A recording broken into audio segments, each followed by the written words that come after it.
On to the main story of the day, because there is someone who's managed to find a way to grow the economy.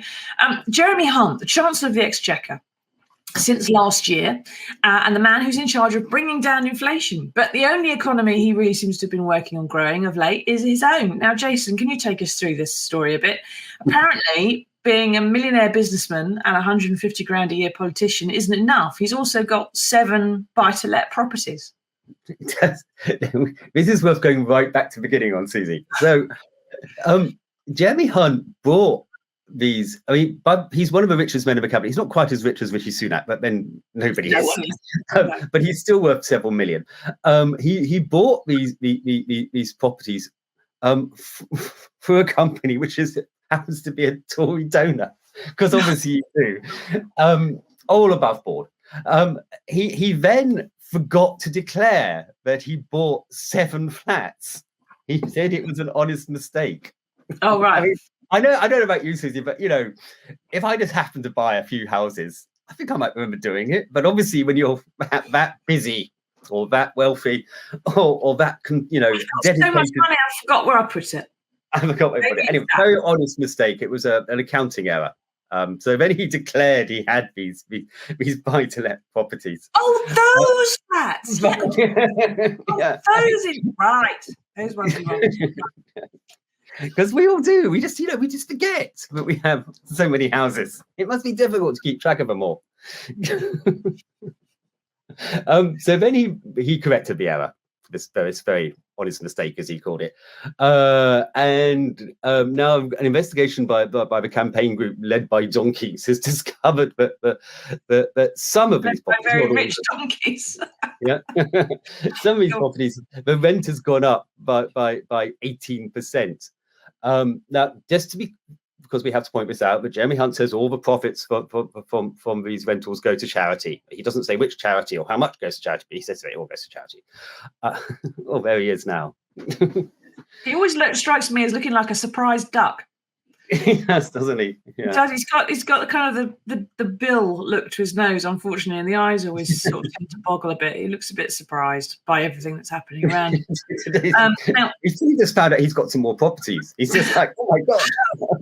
I have no idea. Am I rich? You never said. That must have been an accounting error. Now the bigger picture here, of course, is actually 18% is quite impressive. The average rents in the last year have gone up by about 6%. Why have they gone up? Primarily because of Liz Truss's disastrous mini budget last year, which sent the cost of mortgages through the roof. We're all paying. Anybody who has a mortgage or is now renting as a result of the landlord having a mortgage is paying the trust premium of about £200 extra a month because of this. And the other reason why rents have gone up, which means predominantly young people can no longer afford to get on a housing ladder, are paying a disproportionate amount of their income in rents. There's a massive shortage of rental properties, which is driving the cost up. Like, they're getting, on average, each property gets like 1 in 20 people for every viewing. They can't even guarantee they're going to get it. The landlords are completely got the upper hand on all of this. It's because this government has failed to build enough houses. Now, what do you think, everybody? Has your rent gone up? Are you privately renting? Has your landlord suddenly said he wants an extra X% on the rent? Because why not? Have you found yourself competing for a rented property and having to bid to pay more than the actual advertised rent, which was what I was astonished by. Whenever I was renting a few years ago, it was a case of, the rent is this and you have to find a way to meet that rent, not that you had to bid like you were buying a property. It was astonishing. There would be an auction about it. Now, the flats were rented out, right, and these are sort of in a luxury marina development in Southampton. So they're not people that are, for example, students trying to get in here. But obviously, if someone at this level is bidding for a flat and paying X much, it does affect the rest of the market going down as well. Everyone has to pay a bit more. Mike says the number of innocent oversights, which surprisingly benefit the Prime Minister and his ministers, is surprising, but also not that surprising. No, if only there were some rules on public accountability in life and principles and morality that they could ever sign up to. That would be handy, wouldn't it? Now, so these flats were on the market at 1,700. And then the tenancy changed or whatever. And then they went back on the market at 1850. That was what they were advertised at. But then there was a bidding war with various tenants so desperate for a place to live in, because as you said, Jason, they're going along to look at somewhere. Sometimes they're bidding before they even get to go and see it because it's gone straight away. There was this bidding war, and eventually Jeremy Hunt's company there eventually accepted an offer of £2,000 per calendar month, which is 300 quid extra or 18% more, almost double the rise of inflation and 3 times the average rise for rents last year. Now, Jason, I suppose firstly, wouldn't he say, if he had the guts to do it, look, this is the tenant's fault. Almost, they bid for this. That was the price they felt able to pay. Who am I? In fact, would any of us have said, no, please pay less for the thing I am selling you? We would all have said, thank you very much, wouldn't we? I mean, he could be that rare thing of being a fair and honest landlord, but I mean, what this story encapsulates more than anything else, and the reason why people should be so angry about it, is that our housing system is completely and utterly broken, and we are denying people the chance to own their own home, and a whole generation is unable to get on the housing ladder and is having to pay rents which, as I said earlier, are taking up a disproportionate part of their income, which actually is to the detriment to the rest of the economy, because they're not spending on other things, because all the money they have basically goes on rent. And the ones who are lucky here are the homeowners who are seeing their house values go up and up and up. They are then using that capital to buy second homes, sometimes for their children, but often to make more buy-to-let properties, which again is using up the very, very scarce supply of housing we have anyway. And at the same time, all this problem is taking place. So basically, housing has become a group of the elite and the wealthy. Yeah.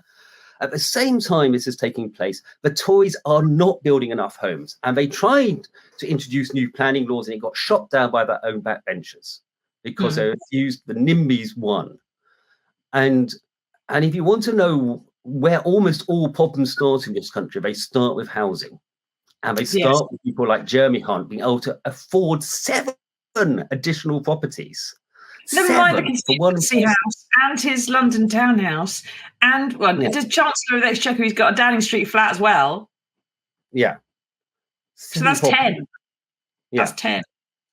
All in. Well, and Paul says it's called supply and demand. No, it's not, because there's not enough supply. That's the problem. There's plenty of demand. Yeah. Yeah. In an equitable system, you do have supply. And part of the reason why Jeremy Hunt's, Paul's got a point in a way.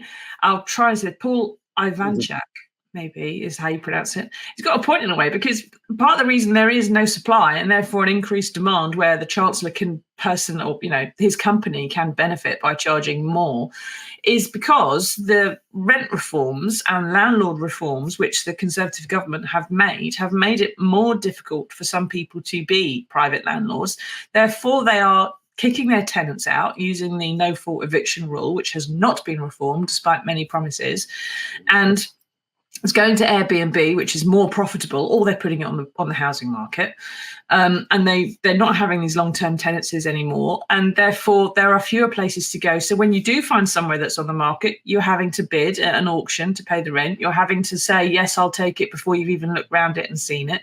You're finding that it's snapped up by the time you have been to see it, and that's happening in cities and towns and villages all over the country. And because of that, because of the way the Conservative Party, the Conservative government has managed private landlords as an issue, is why the Chancellor of the Exchequer has just been able to charge 18% more for what is probably a two-bed flat in Southampton. Yeah, I don't know.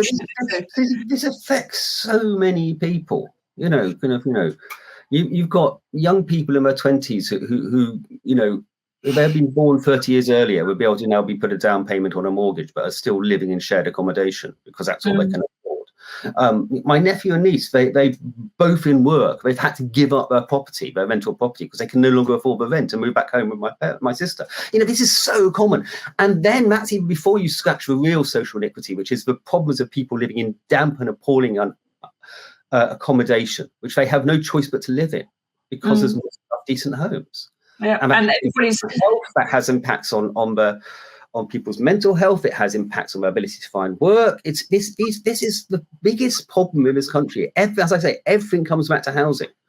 And the one thing we aren't doing is building enough homes. What the government will say when Jeremy Hunt makes his autumn statement, perhaps, if he does bring in his much heralded and talked about and predicted cut in inheritance tax, is look, this enables people to pass on the wealth in their homes to their children so they can buy their own, and it will ease the housing crisis, Jeremy Hunt would say, if we cut inheritance tax. But that's only for 4% of people, isn't it, Jason? Yeah, and the Institute for Physical Studies, they ran the numbers over inheritance tax. I don't think it may not be going ahead now. I think even the Tories realised it would be kind of cutting taxes for billionaires is a problem. As you say, the main beneficiaries of inheritance tax are actually those already have a large amount of money. Yeah, so it's Jeremy Hunt and Rishi Sunak. Yeah, right. Yeah, I mean, I understand people wanting to pass on a nest egg to their children, but this is, we're talking here, but the people it affects at the moment, a couple has to have assets at over £1 million. That's in Jeremy Hunt language, that's about 4 of his flats. And at least 4, depends on whether the price of those going up. Now, what do you think, everybody? Do you think that there's a problem with the rental system in this country? Do we need to do something different? What do we need to do? Does it go back to Thatcher and the buy-to-let boom? Not the buy-to-let boom, sorry, the right-to-buy boom, which got rid of an awful lot of social housing. There was a story only, I think, last week, I think it was Islington Council or someone is spending £80 million buying back properties they have previously sold because now they need them again. Lisa says we need to build more council housing. Not everyone can afford to buy property, and not everyone can afford private rents. You need to have some kind of system of rents which is affordable for people. Otherwise, of course, the Conservatives just complain about housing benefit, but that's all going to private landlords too. But the other thing, sorry, James. Lisa's absolutely right. We do need to build more council housing, and actually, one of the problems behind all this was actually the right to buy. Was that they sold off council houses without. The receipts went to cut taxes by the Tory government. They did not go back into rebuilding housing. The houses which were sold off, the majority of them ended up in the hands of private landlords. And surprising number of Conservative MPs, amazingly. Yes. Now, Mike says this goes back to Thatcher introducing the right to buy, forcing councils to sell all of their housing stock and preventing them rebuilding, pushed houses into the private sector. Yeah, you do. You sold off lots of houses. Maybe you build 1 or 2 sheltered accommodation somewhere, and that's all they can really get away with. Now, the other thing, I suppose, is that Jeremy Hunt might say if he was here, and let's try and be fair to the surprise duck who seems to be running the country, if these were bought with a buy-to-let mortgage, and we don't know, but if they were bought with a buy-to-let mortgage, the previous Chancellor, of course, Kwasi Kwarteng, might have done an awful lot to put the interest rates up on those mortgages. Is it possible that if Jeremy Hunt has mortgages on these flats, perhaps they also rose precipitously, and this rise, therefore, just merely covers the increase in costs? Would that be a justification for it, do you think? Oh, I mean, you want me to defend Jeremy Hunt, Susan? I'm just trying to be even-handed, Jason. Trying to find a way to compare to the duck. I'm sure he's a very nice duck when he's in circles in his little pond. I think you want to get Ed the duck for another country. His 7 duck houses, which he's probably forgot to declare. Yes, his duck houses in Southampton, all with a nice view of the seaside. Now, of course, I very much doubt that anybody's mortgages have risen by quite as much as the rents have risen in this particular issue, I suppose is the correct answer. So he does seem to have been chiselling some kind of profit out of the tenants for anything else. Now, as we've said, Hunt's defence really is that all the profits from his firm go to charity. But of course, you know, that's still not okay, because it's coming out of someone's pocket and still fueling inflation. And it matters because Hunt has been urging pay restraint and refusing to pay out for demands from the unions for more pay for the NHS, across the public sector, teachers and so on. That's why I've had the strikes. Fundamentally, it's because the Chancellor has said no to all the ministerial heads of department who've had to go out and say and refuse pay rises people. He said that would fuel inflation. He said pay restraint was the only thing that would stop that being locked in. But surely if he's putting his rents up 18%, his tenants more likely to be making a pay demand from their boss, whoever it is, to cover it. And so it's the rent fueling inflation, especially if there's no reason for it to go up and it is all pure profit. Yeah, I couldn't have put it better. I mean, this is exactly the problem. He's part of a vicious circle, which is kind of hurting our economy. You know. Well, it's not him on the end of the vicious circle, is it? He's at the happy end of the vicious circle, and but then again, it does create problems for himself because he's got to find a way to bring down inflation. I mean, mortgage costs go up. Landlords put the bills up for renters. Renters therefore need more money because their wages don't cover it. They demand more wages. That fuels inflation. I mean, but 18%, that's unnecessary. Yeah. Putting it up, the average would probably be wise, I'd have thought, when you're a politician, because you're bound to have someone come and go through your public accounts. It's a bit sticky. Now, here's what Jeremy Hunt has said about inflation, and that's, of course, anyone doesn't quite get it, the amount by which things go up in value every year. So paying 10p for a sweetie this year, paying 15p for the same sweetie next year, and the sweetie has become smaller. So he said in October last year, we're going to have to be asking for sacrifices from everyone to get through a difficult period, including 300 quid for my tenants, which will go in my pocket. In December, he wanted pay restraint in public sector. The government has a concern not to lock in high inflation. He said, we have to be careful not to agree to pay demands that have the opposite of the intended effect because they lock in high inflation. Didn't say we don't have to agree to rent demands, of course, because he's fine with those. This is the kind of thing where, I don't know, what you do and what you say. I mean, he's literally making his own life harder for himself, isn't he? Because he's making the job of Chancellor more difficult. If he's pumping this kind of, just in Southampton alone, it will be increasing rents all around the market. I mean, the problem is nobody quite knows how to solve this issue. I mean, the only real way to solve it is to build more homes. That's where you get back to Paul's point about supply and demand. As I said, the landlords have the upper hand because there's a massive shortage of properties. They can drive up the prices because they know it's an extraordinarily competitive market, and the only way to ease that pressure in the long run is to build more affordable homes, and that means more social housing, and that means giving people the chance to get back on the property ladder as well. And at the moment, none of those things are happening. And also, of course, making the economy grow for more than just private landlords so that people can actually afford to pay what needs to be paid. Now, Hunt's defence, as we've said, is that he doesn't really have a defence, but all the profits go to charity. But his spokesman was unable to say how much went to charity, which charities or charities it went to, or when that actually happened, which makes me wonder how much of the profits of that particular company were, for example, offset against expenses or tax or something else. And I suspect that may be part two of the Led by Donkeys investigation. It's certainly where I'll be sniffing next. And Jason, very quickly before we move on to good news, is this going to follow him around? Because he's about to have an autumn statement. He's going to be making policy announcements about that's going to affect landlords, that's going to affect inflation, things like this. Are other journalists, you think, going to hound him on this as he should? Because we get an awful, usually good opportunity to interview a chancellor around the time of an autumn statement, but we seem to be getting lots and lots of pull clips these days where they say something and it just goes out and they don't really ever get questioned on it. And I think they have something to hide. I mean, scrutiny is always hard. I mean, the thing is that, you know, as he's got the autumn statement, that will take all the wind out of this story and he'll try and use it as cover. But it may come back. It's more, in many ways, it's about the perception. It feeds into this narrative of a cabinet of you know, a chancellor and a prime minister who are both multimillionaires, not entirely understanding what life is like for the majority of people in this country. Yeah, I'm not sure there's anybody in the cabinet who's probably not a millionaire. Maybe one or two whose houses are worth slightly less than $1 million. But generally speaking, I think looking at some very rich people. Wouldn't it be nice if it was someone from, just anywhere in the country that didn't have £1 million houses who got to run the government? Now, thank you for that, Jason. Thank you everyone for taking part.